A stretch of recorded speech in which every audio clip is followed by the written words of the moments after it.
ಶ್ರೀರಾಮನು ಪೂಜಿಸಿಬಿಟ್ಟಂತ ತುರಗದ ರಕ್ಷಣೆಗೆ ಹೊರಟು ಬಂದ ಭಟ ಯಾರಂತ ಕೇಳಿದ್ದೀರಿ?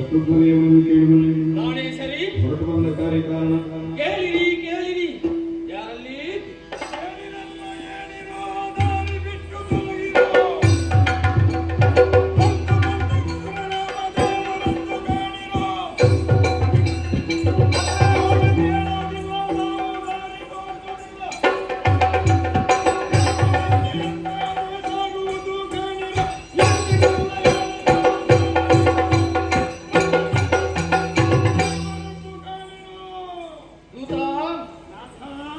ಶ್ರೀರಾಮನನ್ನು ಒಳ್ಳೆಯದು ಮಾಡ್ಲಿಕ್ಕೆ ನಾವೆಲ್ಲರೂ ಶ್ರೀರಾಮನ ಸೇವೆಗೆ ಹೊರಟು ನಿಂತವರು. ಕುದುರೆ ರಕ್ಷಣೆ ನಿನ್ನ ಪಾಲಿಗೆ ಬಿಟ್ಟುಕೊಟ್ಟಿದ್ದೇವೆ. ಸರಿಯಾಗಿ ನೋಡಿಕೊಳ್ಳಬೇಕು ಅನ್ನುವ ಹಾಗೆ. ಹೇಗೆ 3 ಹೊತ್ತೆಲ್ಲ ಸ್ನಾನ ಮಾಡಿಸ್ತೀಯ?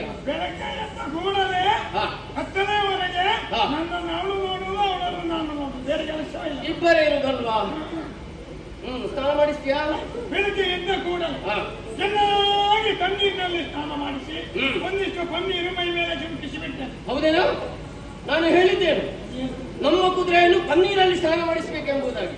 ಯಾಕೆ ತಣ್ಣೀರಲ್ಲಿ ಸ್ನಾನ ಮಾಡಿಸುವುದು? ನಮ್ಮ ಭಂಡಾರದಿಂದ ಹೌದು, ಬೇಕಾದಷ್ಟು ಅಲ್ಲಿ ಅಯೋಧ್ಯೆಯಲ್ಲಿ ಖರ್ಚು ಮಾಡಬಹುದು. ಆದರೆ ತಿರುಗಾಟಕ್ಕೆ ಹೋದ ನಂತರ ನಮಗೆ ಏನು ಸಂಪಾದನೆ ಮಾಡಂಗಕ್ಕೆ ಉಂಟು. ಹಾಗಾಗಿ ಉಳಿಸಿದ್ರೆ ಗಳಿಸಿದ್ರು ಅಂತ ನಾನೊಂದು ಉಳಿತಾಯ ಯೋಜನೆ ಮಾಡಿ ಹೌದಾ ಮೈಯ ಕೊಳೆ ಹೋಗ್ಲಿಕ್ಕೆ ಕಣ್ಣೀರಿನಲ್ಲಿ ಸ್ನಾನ ಮಾಡಿಸಿ ಮೈ ಪರಿಮಳ ಬರ್ಲಿಕ್ಕೆ ಒಂದಿಷ್ಟು ಚಿಂತೆ. ಹಾಗೆಲ್ಲ ಬೇಡ, ಪನ್ನೀರಲ್ಲೇ ಸ್ನಾನ ಮಾಡಿಸ್ಬೇಕು. ಹೇಗೆ ಹೊಟ್ಟೆಗೆಲ್ಲ ಕೊಡ್ತೀಯಾ? 3 ಏನು ಕೊಡ್ತೀಯ? ಒಂದು ಹೊತ್ತಿಗೆ 3 ಸೇರು ಹುರುಳಿ ಶಾಬಾಸ್ ಚೆನ್ನಾಗಿ ಬೇಯಿಸಿ ಬೇಯಿಸಿ ಬೇಯಿಸಿ ಬೇಯಿಸಿ ಬೇಯಿಸಿ ಬೇಯಿಸಿ ಬೇಯಿಸಿ. ಎಷ್ಟು ಸಲ ಬೇಯಿಸುವುದು? ಅಷ್ಟು ಬೇಯಿಸಿ ಅದರ ಸತ್ತ ಬಿಡಬೇಕು. ಬಿಟ್ಟ ಮೇಲೆ ಸಾರನ್ನು ಅವಳಿಗೆ ಕೊಟ್ಟು ಕಾಲನ್ನೆಲ್ಲ ನಾನು ತಿಂದು. ಈಗ ಗೊತ್ತಾಯ್ತು, ದಿವಸ ಹೋದಾಗೆ ದಪ್ಪ ದಪ್ಪ ಆಗ್ತಾ ಇತ್ತು. ಬರುವಾಗ ಹೀಗೆ ಇತ್ತು, ಮುಖದಲ್ಲಿ ಮಾಂಸ ತುಂಬಿದೆ. ಹಾಗೆಲ್ಲ ಮತ್ತೆ ಹೇಗೆ 60 ಕಳೆಯುವುದರ ಲಕ್ಷಣ. ಈಗ ನಿಮ್ಗೆ ಗೊತ್ತಾಯ್ತಾ? ಈಗ 61ರಲ್ಲಿ ನಡೀತದೆ. ಅದ್ಯಾಕೆ ಹಾಗೆ ಮಾಡುದು ನೀವು? ಏನು ಸಾರಿನಲ್ಲಿ ಸತ್ವ ಇದೆ ಅಂತ ನನ್ನ ಅಜ್ಜಿ ಹೇಳಿದ. ಏನು ಹೇಳಿದ ಅಜ್ಜಿ? ಅಜ್ಜಿಗೆ ಒಂದು ಆಧಾರ ಉಂಟು, ಅದಕ್ಕೆ ಹೇಳಿ. ಯಾವ ಆಧಾರ? ಅನ್ಕೊಳ್ಳಿ, ನನಗೊಂದು ಸರ್ಕಾರ ಬಂದಿದ್ದ. ವೈದ್ಯರ ಬಳಿಗೆ ಹೋಗಬೇಕಿತ್ತು. ಜಯಕರ ಪಂಡಿತರ ಕಷಾಯ ನದಿಲ್ಲ. ಅವರ ಒಳ್ಳೆಯ ಕಷಾಯ ಅಲ್ವಾ?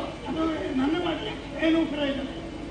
ಅದರಲ್ಲಿ ಕಡಿಮೆ ಆಗಬೇಕು. ಈ ಸಲ ಇಲ್ಲ ಇದರಲ್ಲಿ ಮತ್ತೆ ಎಲ್ಲಿಗೆ? ಈಗ ಅವನಿಗೆ ಜ್ವರ ಬಂದ್ರೆ ಅವನ ಕಷಾಯದಲ್ಲಿ ಗುಣ ಆಗುದಲ್ಲ. ಆಗಲ್ಲ, ನನಗೆ ವಾಸಿ ಆಗಲಿಲ್ಲ ಅಂತ ಮತ್ತೆ ಅಜ್ಜಿ ಒಂದು ಉಪಾಯ ಮಾಡಿದ್ದಾರೆ. ಏನು ಮಾಡಿದ್ರು? ಇದು ಒಂದು ಗುಡ್ಡೆಗೆ ಹೋದ್ರು. ಅದ್ಯಾಕೆ ವ್ಯವಸ್ಥೆ ಮನೆಯಲ್ಲಿ ಇಲ್ವಾ?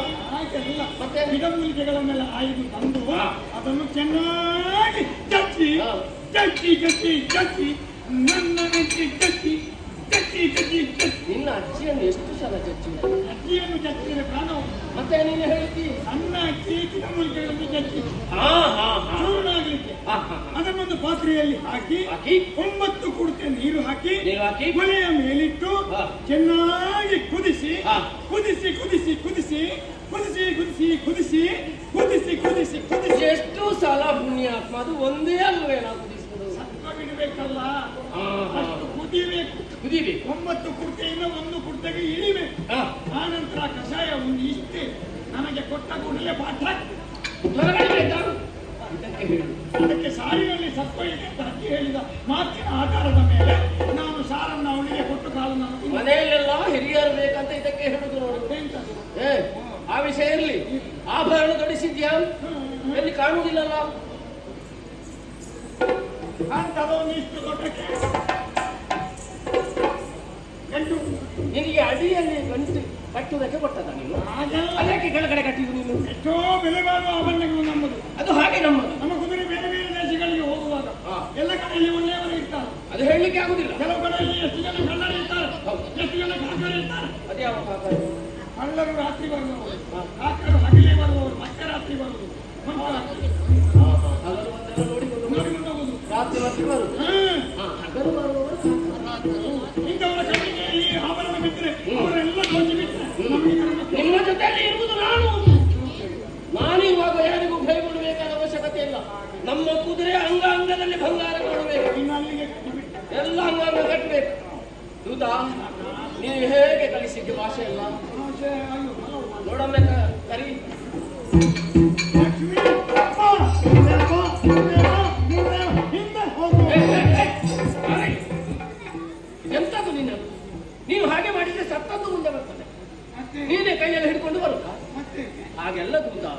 ನೀನು ಇಲ್ಲಿರ್ಬೇಕು, ಕುದುರೆ ಅಲ್ಲಿರ್ಬೇಕು, ನೀನು ಕರೀಬೇಕು, ಅದು ಬರಬೇಕು. ಹಾಗೆ ನಾನು ಇಲ್ಲಿರ್ಬೇಕು, ಕುದುರೆ ಅಲ್ಲಿರ್ಬೇಕು, ನಾನು ಕರಿಬೇಕು, ಕುದುರೆ ಬರಿಬೇಕು. ಯಾರು ನೀನು ಕರಿಬೇಕಾ? ನೀನು ಕರೆಯಬೇಕು, ಅದು ಬರಬೇಕು. ನಾನು ಕರೆಯಬೇಕು, ಕುದುರೆ ಬರೆಯಬೇಕು. ಲಕ್ಷ್ಮಿ ಬರಬೇಕು. ಹಾಗೆ ಲಕ್ಷ್ಮಿ ಮುಂದೆ ಬಾ, ಮುಂದೆ ಬಾ, ಮುಂದೆ ಬಾ, ಮುಂದೆ ಬಾ. ಹಿಂದೆ ಹೋಗು, ಹಿಂದೆ ಹೋಗು, ಹಿಂದೆ. ನಮ್ಮ ಕುದುರೆ ಹೋಗಬೇಕಾದ್ದು ಮುಂದೆ, ಹಿಂದೆ ಹೋಗುದಕ್ಕೆ ಯಾಕೆ ಹೇಳಿಕೊಟ್ಟದ್ದು? ಬೇರೆ ಬೇರೆ ದೇಶಗಳಿಗೆ ಹೋಗುವಾಗ ಕೆಲವು ದೇಶಗಳಲ್ಲಿ ಅಲ್ಲಿಯ ರಾಜರು ರಕ್ಷಣೆಗೆ ದೊಡ್ಡ ದೊಡ್ಡ ಕೋಟೆ ಕೊಂತಳಿಗೆಲ್ಲ ಕಟ್ಟಿರ್ತಾರೆ. ಗೊತ್ತಲಿ ಕೋಟೆ ಎಲ್ಲ ಕಟ್ಟಿರ್ತಾರೆ. ಅದರ ಹತ್ತಿರಕ್ಕೆ ಲಕ್ಷ್ಮಿ ಹೋದ್ರೆ ಅಲ್ಲಿಂದ ದೊಡ್ಡ ಎತ್ತರದ ಕೋಟೆ ಹಾರಲಿಕ್ಕೆ ಅವಳಿಗೆ ಹಿಡಿತ ಸಿಕ್ಕುವುದಿಲ್ಲ. ಅದಕ್ಕೆ 4 ಹೆಜ್ಜೆ ಹಿಂದೆ ಬಂದು ಆಮೇಲೆ ದಿನದ್ದು. ಅದು ಕೆಲವರಿಗೆ ಹಾಗೆ ಹಾರುವಾಗ ಹಿಡಿತದೆ. ಹಾಗೆ ಒಮ್ಮೆಲೆ ಹಾರ್ಲಿಕ್ಕೆ ಒಂದು ಹಿಡಿತ ಸಿಗುತ್ತೆ.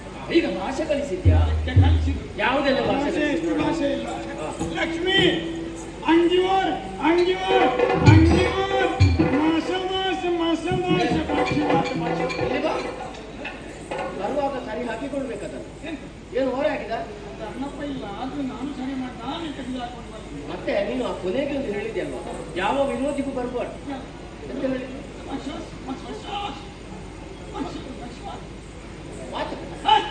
ಅದು ಕೊಂಕಣ ದೇಶದ ಭಾಷೆ, ನಿಮಗೆ ಗೊತ್ತಾಗುತ್ತೆ. ಅಲ್ಲ, ನನಗೆ ಗೊತ್ತಾಗುದಿಲ್ಲ ಅಂತ. ನೋಡಿ, ಅಂಗಿವರೆ ಅಂಗಿವರೆ ಅಂದರೆ ಮುಂದೆ ಬಾ. ಲಕ್ಷ್ಮಿ ಮುಂದೆ ಬಾ, ಮುಂದೆ ಬಾ. ಹಿಂದೆ ಈ ಕೊಂಕಣ ಅಂತಿಲ್ಲ, ಹಾಗೆ ಅಲ್ವಾ? ಮತ್ತೇನು? ಅದಾಯ್ತಾ? ಲಕ್ಷ್ಮಿ ಮುನ್ನಟ್ ಮುನ್ನಟ್ ಮುನ್ನಟ್ ಮುನ್ನಟ್ ಬಯಲಾಟ್ ಬಯಲಾಟ್ ಬಯಲಾಟ್ ಬಯಲಾಟ್ ಬಯಲಾಟ್ ಬಯಲಾಟ್. ಅದೆಂತ ಬಯಲಾಟ ಅಂದ್ರೆ? ಬಯಲಾಟ ಅಂದ್ರೆ ಅದು ಕೇರಳ ದೇಶದ ಮಲಯಾಳ ಭಾಷೆ. ಯಾರನ್ನು ಕೊಂದದ್ದು ಈಗ? ಅಂದ್ರೆ ಕೇರಳ ದೇಶ. ಮುನ್ನಟ್ ಮುನ್ನಟ್ ಅಂದ್ರೆ ಮುಂದೆ ಬಾ. ಬಯಲಾಟ್ ಬಯಲಾಟ್ ಬಯಲಾಟ್ ಹಿಂದೆ ಹೋಗಿ ಹಿಂದೆ. ಹೌದಾ? ಅದು ನನಗೆ ಗೊತ್ತಾಗುದಿಲ್ಲ ಭಾಷೆ. ಹೌದಾ? ಇನ್ನೇನುಂಟು? ಲಕ್ಷ್ಮಿ ನಡು ಕೊಂಡೆ ತುಂಬು ಬಲ್ಲ, ನಡು ಕೊಂಡೆ ತುಂಬು ಬಲ್ಲ, ಇಲ್ಲಿ ಬಾರ. ಅದೆಂತದ್ದು ನೀನು ಹೇಳಿದ್ದು? ಅದು ಭಾಷೆ. ಯಾವ ಭಾಷೆ ಅದು? ತುಳುನಾಡು. ತುಳುನಾಡು? ತುಳುವರಾಡುವ ಕೌಲವ ಭಾಷೆ. ನಡು ಕೊಂಡೆ ತುಂಬು ಬಲ್ಲ, ನಡೆದುಕೊಂಡೆ ಮುಂದೆ ಬಾ, ಹಿಂದೆ ಹೋಗಿ ಯಮತನ ಸೆನ್. ಇದು ತುಳು ಭಾಷೆ ಅಲ್ವಾ? ಒಳ್ಳೆಯ ಭಾಷೆ, ಕೇಳಲಿಕ್ಕೆ ಒಳ್ಳೆಯದಾಗ್ತದೆ. ಇನ್ನು ಇನ್ನು ಲಕ್ಷ್ಮಿ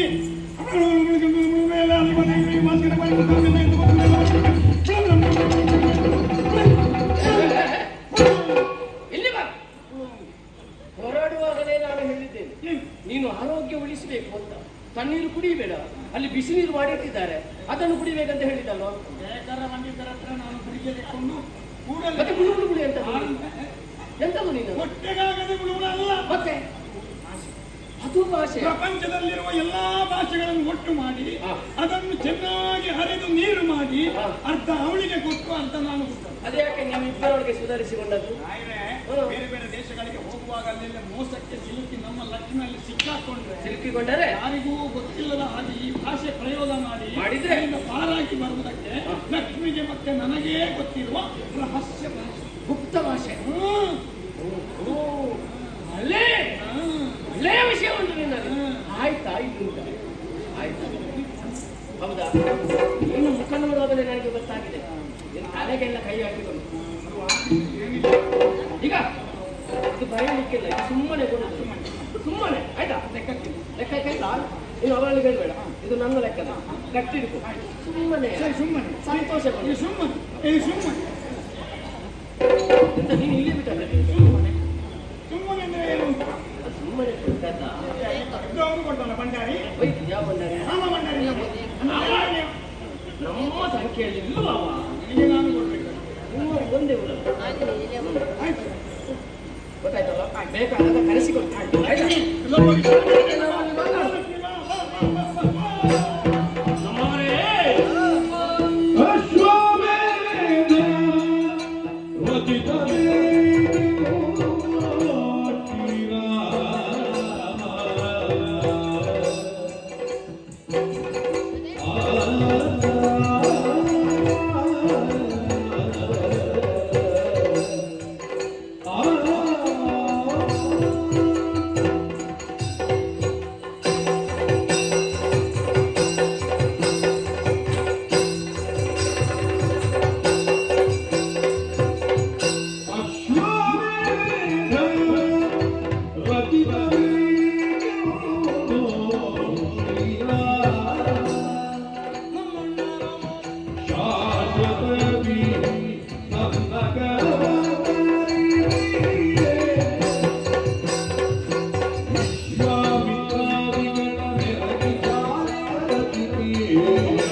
ಅಧಿಕಾರಿಯಾಗಿ ಮೆರೆಯುತ್ತಾ ಇದ್ದಾನೆ ನನ್ನ ಅಣ್ಣನಾದಂತಹ ಶ್ರೀರಾಮಚಂದ್ರಮ.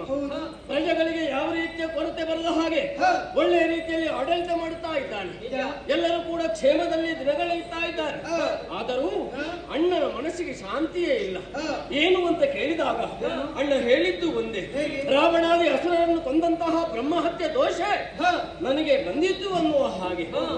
ಚಿಂತೆ ಮಾಡುವ ಸಮಯದಲ್ಲಿ ಗುರುಗಳಾದಂತಹ ವಸಿಷ್ಠರೇ ಬಂದು ಹೇಳಿದಂತಹ ಮಾತು, ಆ ಬಾಧೆ ಬರದ ಹಾಗೆ ನೋಡಿಕೊಳ್ಳಬೇಕಾದ್ರೆ ಅಶ್ವಮೇಧ ಯಾಗವನ್ನು ಕೈಗೊಳ್ಳಬೇಕು ಅನ್ನುವ ಹಾಗೆ ವಸಿಷ್ಠರ ಮತ್ತು ವಿಶ್ವಾಮಿತ್ರರ ಮಾತಿನಂತೆ ಅಣ್ಣ ಸರಯೂ ನದಿಯ ಹತ್ತಿರ ಯಜ್ಞಶಾಲೆಯಲ್ಲಿ ದೀಕ್ಷಾಬದ್ಧನಾಗಿ ಕುಳಿತಿದ್ದಾನೆ. ಮಾತ್ರವಲ್ಲ, ಕುಳಿತ ಮೇಲೆ ನನಗೆ ಅಣ್ಣನೊಂದು ಆಜ್ಞೆ ಮಾಡಿದ್ದೇನು, ಕುದುರೆಯನ್ನು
ಒಳ್ಳೆಯ ಕುದುರೆಯನ್ನು ತರಿಸಿ ಅದನ್ನು ಪೂಜಿಸಿ ಸಿಂಗರಿಸಿ ಅಣ್ಣ ನನ್ನನ್ನು ಹತ್ತಿರಕ್ಕೆ ಕರೆದಾಡಿದಂತ ಮಾತು. ಶತ್ರುಘ್ನ, ಕುದುರೆಯ ಸಂಪೂರ್ಣ ರಕ್ಷಣೆ ನಿನ್ನ ಪಾಲಿಗೆ ನಾನು ಒದಗಿಸಿಕೊಟ್ಟಿದ್ದೇನೆ. ಇದನ್ನು ಮುನ್ನಿಟ್ಟುಕೊಂಡು ಹೋಗಿ ಕಪ್ಪ ಕಾಣಿಕೆಯನ್ನು ಸಂಗ್ರಹ ಮಾಡಿಕೊಂಡು ಬರಬೇಕು ಅನ್ನುವ ಹಾಗೆ ನಾನು ಕೂಡ ಅಣ್ಣನ ಸೇವೆ ಮಾಡುವಂತಹ ಯೋಗ ಯಾವಾಗ ದೊರಕ್ತದೆ ಅನ್ನುವ ಹಾಗೆ ಯೋಚನೆಯಲ್ಲಿದ್ದವನು. ಲಕ್ಷ್ಮಣನಾದರೂ ಕೂಡ ಅಣ್ಣನ ಜೊತೆಯಲ್ಲಿ ಕಾಡಿಗೆ ಹೋಗಿ ದುಷ್ಟರನ್ನು ಸಂಹರಿಸುವ ವೇಳೆಯಲ್ಲಿ ಅಣ್ಣನಿಗೆ ಸಹಾಯಕನಾಗಿ ಅವನ ಸೇವೆಯನ್ನು ಆ ರೀತಿಯಲ್ಲಿ ಮುಗಿಸಿದ. ಭರತನಾದರೂ ಅಣ್ಣನ ಪಾದುಕೆಯನ್ನು ಚಿತ್ರಕೂಟದಲ್ಲಿ ಇರಿಸಿ ನಂದಿ ಗ್ರಾಮದಲ್ಲಿ ಇರಿಸಿ ದಿನನಿತ್ಯ ಅದನ್ನು ಪೂಜೆ ಮಾಡಿ ಅವನ ಸೇವೆ ಆ ರೀತಿಯಲ್ಲಿ ಮಾಡಿದ. ಆದರೆ ನನಗೆ ಸೇವೆ ಮಾಡುವಂತಹ ಯೋಗವಾಗಿ ಇಲ್ಲದೆ ಹೋಯ್ತಲ್ವಾ ಅನ್ನುವ ಹಾಗೆ ಚಿಂತಿಸಿರುವಾಗಲೇ ಅಣ್ಣ ಕರೆದ. ಅಣ್ಣ ನಾಡಿದ ಮಾತನ್ನು ಕೇಳಿ ಸಂತೋಷವಾಯಿತು. ಆದ್ರೆ ಒಂದು ವಿಚಾರ, ನಾವು ಬಿಟ್ಟಂತಹ ಕುದುರೆ ಇನ್ನು ಒಂದೆರಡು ಕಡೆಗೆ ಹೋಗುವುದಲ್ಲ, ಕೆಲವು ಕಡೆಗೆ ಹೋಗುವುದಕ್ಕೆ ಇದೆ. ಒಂದು ವೇಳೆ ಹೋದಂತಹ ಸಂದರ್ಭದಲ್ಲಿ ನಮ್ಮ ಕುದುರೆಯನ್ನು ಕಟ್ಟಿದರೆ ನೀವೇನು ಮಾಡ್ತೀರಿ?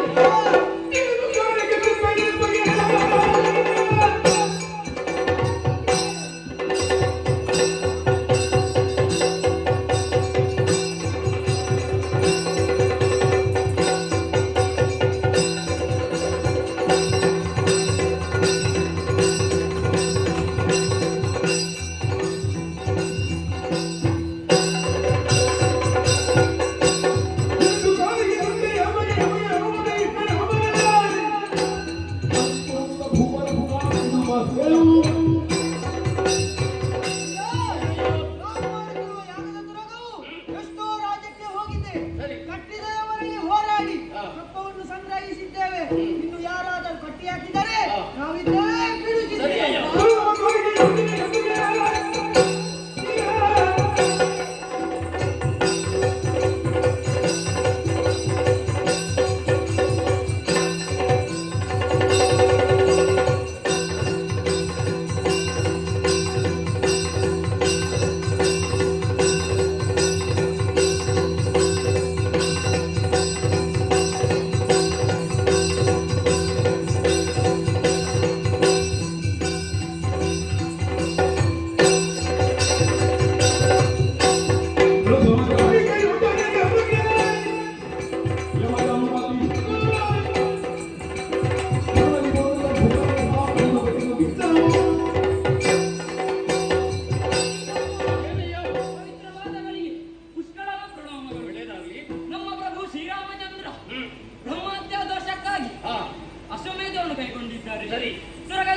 ಜೊತೆ ನಾವು ಬಂದಿದ್ದೇವೆ. ಸರಿ, ನಮ್ಮ ಕುದುರೆ ಅದೆಷ್ಟೋ ಪ್ರದೇಶಗಳಿಗೆ ಹೋಗುವಕ್ಕಿದೆ. ಹೌದಾ? ಹಾಗಾಗಿ ಆ ಕುದುರೆಯನ್ನು ಯಾರಾದರೂ ಕಟ್ಟಿದರೆ ಹಾ. ಅಲ್ಲಿ ನಮ್ಮ ವಿಜಯ ಪತಾಕೆಯನ್ನು ನಾನು ಹರಿಸುತ್ತೇನೆ.